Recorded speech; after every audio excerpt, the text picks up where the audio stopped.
Peace. What's going on, man? We back at it. Shit has been a minute since I did a video like this, but I felt today was a good day to touch on this topic.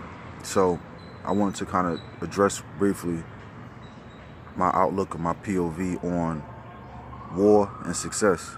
And I have this strange, creative way of dealing with both of them. So I've been asked numerous times before, where do you find your drive? Where do you find your motivation to do what the hell you do?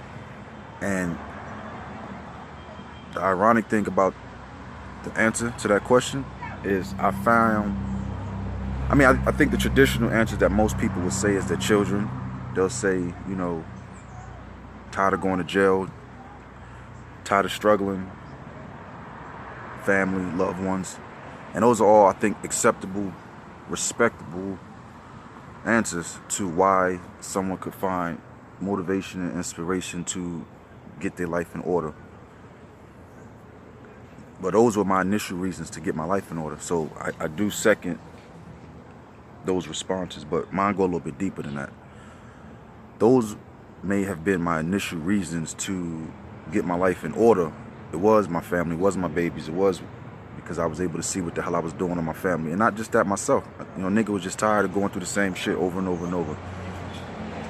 But here's a deeper explanation for me. It's one thing to just want to make changes in your life, to do better, to live right, to be legit, to keep yourself out of jail, out of cemetery. That's one thing. But the actual fuel to go so hard, my drive to go so hard, how I got my hands at everything, and I'm always moving different projects and always involved in different projects, and they're elevating. The projects are getting bigger and bigger. It started from, using a 35mm camera, riding around in a Hooter, to now, elevating to, some higher levels. You want to know the actual fuel to what drives me so hard to doing that shit the way I do? Pay attention to me. Listen. When I was on the street, when I was wilding and tearing shit up and acting a damn fool, shooting and ganging on niggas, all that whole shit that came with me, I did that shit at a very consistent, determined level. Anybody who got down with me, they will verify this. They know, Ja with machete, they caught me on the street. I blitz shit, right? And the day I decided to kind of steer my life in a different direction and try to be legit, I left a lot of unresolved shit out there in the street. I left a lot of unresolved business. A lot of niggas didn't get touched that was supposed to be touched by me and my unit. That intervention that came in my life when I decided that I didn't no longer want to be giving my life to the system, that whole change that happened with me, it happened at a time where it was a lot of unresolved shit in my life. And on one note, I like to say that niggas got lucky. That's for one. But two, what I decided to do was, and this is not nothing that I'm reflecting back on now. This is something that I made a conscious decision when I decided to go straight to do. All I did was transfer the energy from fucking these niggas up, shooting these niggas, stabbing these niggas. That energy that I was really out here aggressively burning down on niggas with, I just applied that shit into my businesses. And that's a stone bona fide fact. There's no add-ons to that, there's no extras. Those are legitimate facts coming out of my mouth. It was when I was out here gangbanging on niggas, I wouldn't even come in the fucking house. I'll be out 3 nights, 4 nights in a row, never even coming to the fucking house, not even changing my damn clothes. Because we was out here hunting all damn day, and we fucking shack up in somebody's living room, or we fucking shack up sleep in a goddamn car, and we back at this shit early morning status. I do the same shit now with my business now. Y'all see how I operate, y'all see how I move. I'm up all night, I'm back up early, non-stop. My hands is in about 10 different things, and one of these shit's gonna pop.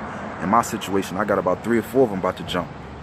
And I just say that I've learned something from this story that I'm telling y'all, that you gotta find motivation anywhere. It can come from anywhere. Motivation can come out of something negative. Motivation can come out of something that's deemed as a bad thing, which in this case it is to a degree, but It worked for me. Because I'm not no lazy nigga. I know a lot of lazy gangbangers. I know a lot of lazy niggas who won't even leave their block. They want their enemy to fall right in their fucking lap. They want you to walk on their block, hands down, no gun, no weapon, hand delivered to them. That's how a lot of these niggas gangbang out here. I didn't bang like that.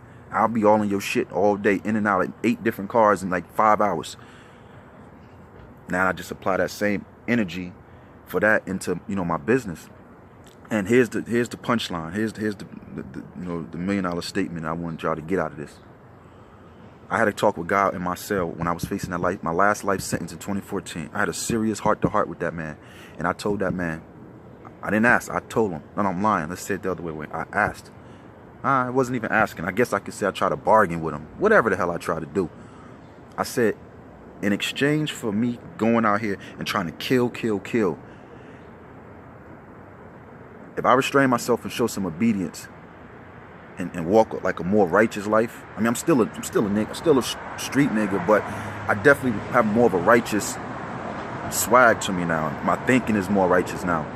I said, if I restrain myself from that violent, aggressive nature and settling scores in exchange for that, and I pursue a more positive lifestyle, would the payoff on that end surpass the payoff on this end? I hope y'all staying with me on that, because the payoff on this end was real shit. It was murder. I'm just keeping a real buck with y'all. It was murder. Not fighting, not fades, none of that shit. Body bags. That was what was gonna make me sleep better at night. Handling some of these whack niggas.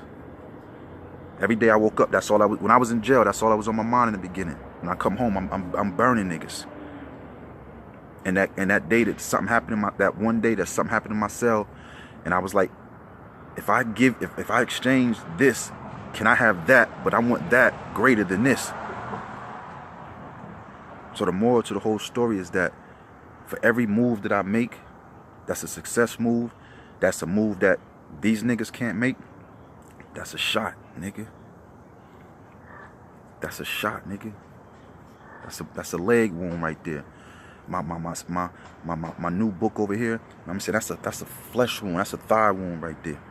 You know what I'm saying? My new movie Upshot that I just shot, man, that's a stomach wound, that's a stomach shot right there. You know what I'm saying? My new book that I'm about to write in Belize when I go, man, that's a shoulder shot right there. You know what I'm saying? My Spike TV shot that I just did, man, that's a neck wound right there, man. Real shit, that's a neck wound. But these niggas, they still surviving. You can survive through a neck wound. But this big move that I got coming real soon that I have not told anybody about, that's a fucking headshot.